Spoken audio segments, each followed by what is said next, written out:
Alright guys, so this is the 2014 Scion BeSpoke Premium audio system here.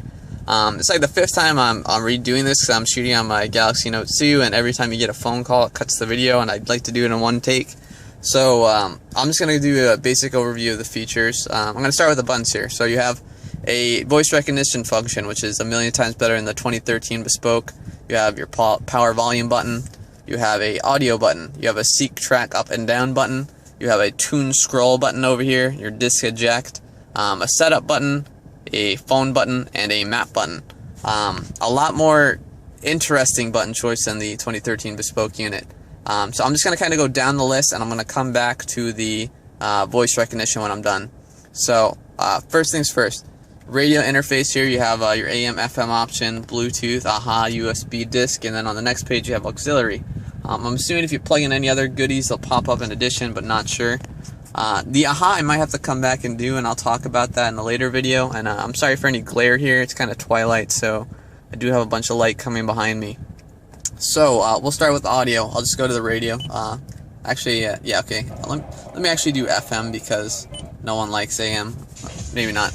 But radio, pretty much the same for the most part. You do still have your HD radio on it. You can still put text or hit the text box to see what song's playing. Multicast if they're playing multiple streams, like WFLZ apparently is HD radio. You also have your equalizer options on this little sound thing. Well, actually, let me turn this down so you could hear me. So you actually have all those options that you just have to navigate through 50 other screens to get to. Also, sorry if I'm jiggling my hand a lot. I know it's kind of hard to hold this and then press buttons at the same time to keep my hand steady. So you still have those options. And then on your type options, you can actually go through types of radio, which is kind of cool. So you could kind of flip through the pop stations. Now this traffic button I actually haven't tried before, but I'm assuming it gives you the traffic station. I don't know if that's what it does. I will have to read into that. But let me go ahead and go back to our sources over here. Now for Bluetooth, I'm going to hope this doesn't disconnect me. Okay, so really cool. I have it connected via Bluetooth right now. Notice no audio cables or movie magic here. It actually shows the album artwork on Bluetooth now, which is really cool in my opinion. And there's some other new features here, and I think they might be iOS Apple exclusives here. Or they're either because I don't have the music on my device, I stream it through Google Music. So there's a play more like this option, which I have grayed out right now, that I'm assuming you can use, as well as list, browse, and options. I couldn't do the navigation through the head unit for my Android before on the old BeSpoke, but I could on my iPhone that I had at the time. So I'm assuming that's the case. You also have your nice shuffle and replay and another shortcut to your sound options over there. Overall, I really thought that the high point on the old BeSpoke stereo was the Bluetooth, and I think they've definitely done an even better job on that. Another cool thing is when the song's playing, you can actually hit the little button over here. Now, I don't have it for this song because the title isn't that long, but it'll actually scroll over the rest of the name of the title of the song or the artist or the band. So another really cool feature there. Like I said, I'm going to come back to AHA, just not right now, and again, I'll explain on that. The setup button, it's your basic settings. You know, you have your general settings on here. I'm going to try and go through all these menus for you. Pretty basic language if you want beeping. Keyboard layout, that's a new thing. Unit of measurement, I believe, was there before. You have your volume settings, your backup, your system information. So that's the main ones over there. Bluetooth settings, again, pretty much the same as the old one. Just sync your items. Pretty much the same as it was before, a little cleaned up in terms of how the menu's set up. You have your phone options. You can actually change the ringtone for different people, which is definitely a new feature, very cool. And you can actually have a pop-up for new messages. Now, earlier I tried the messaging function, but I didn't. Well, on Android at least, you get this pop-up and it'll ask you to confirm that your Bluetooth stereo is trying to access your SMS, and I didn't hit OK. So I'll go ahead and test that again and see if that works too. Your audio settings are pretty much the same ones that we've already fiddled through. This is just taking you through extra menus to get there. System settings. Mine was initially set on TC, so if you do get this installed on FRS, or if you're getting a new received 2014 FRS, you'll probably want to change that to FRS. Another cool thing is you can just turn your screen off. I remember when I first received my FRS, that was the case, and I had to turn it back on for regular driving, and then your color and brightness. Maybe I should actually make it brighter for this video, but we'll just deal with the glare for now, I guess. Alright, so next thing, we're going down phone. The phone, they actually made that better too, and again, that was one of the higher points on the last BeSpoke stereo. I'm going to try this message feature. Let's see if it actually works and if it kicks me out of this video. Alright, so I actually have all my text on here. Now this is really cool in my opinion. Let's see, it actually shows me everyone's name for it, and I could click on it, I could read it. Now, apparently I could call the sender. Let's see what this thing does. Oh, now that's really cool. I'll actually read the text to you, and let me see if I could reply to the text on the head unit. Wow, I can. Okay, now I gotta say that's really impressive. I mean, this is my first quote-unquote new car with this kind of text, so I think that's very impressive, and that's, you know, starting to warrant the price tag you pay there compared to the old BeSpoke, which was $8.95 for a piece of shit, pretty much. So excuse my French, but this is actually really nice. I like how this is integrated. As you can see, nothing but messages to my girlfriend. We have call history, and now I tried making a call earlier, but if I make a call on this, it will cut off my video. Another cool thing, it actually tells me my phone carrier. It tells me the name of my phone. It tells me that I have messages, which I haven't read because I've been making this video. And we also have the touchpad over here. So excellent integration on the phone functionality. They really outdid themselves in my opinion. So we'll go ahead and we'll go to the map. Now the map is the main reason I actually got this for. We have our default watch what the hell you're doing thing. Now I'm not going to drive through this, but I've already tested it out. It works phenomenally. There's no lag in getting the GPS signal. It reroutes very quickly, and the routes seem to make sense in my opinion. We could go ahead and go to the destination menu. You could put in your destination. You could use point of interest and whatnot. And one of my favorite things that you don't see on a lot of OEM navigation is you actually get route options. So if I want to avoid toll routes, or if I want to go ahead and, oh, here it is. If I want to avoid freeways or any of these things, I don't know why border crossing is on. I'm not going to Mexico anytime soon, or Canada, but you can avoid all those things. So I'm really impressed by the navigation, especially from the absolute worthless garbage that the 2013 BeSpoke was. It's really a disgrace that Toyota ever allowed that to be put into any car. So obviously that's part of the reason why I replaced it.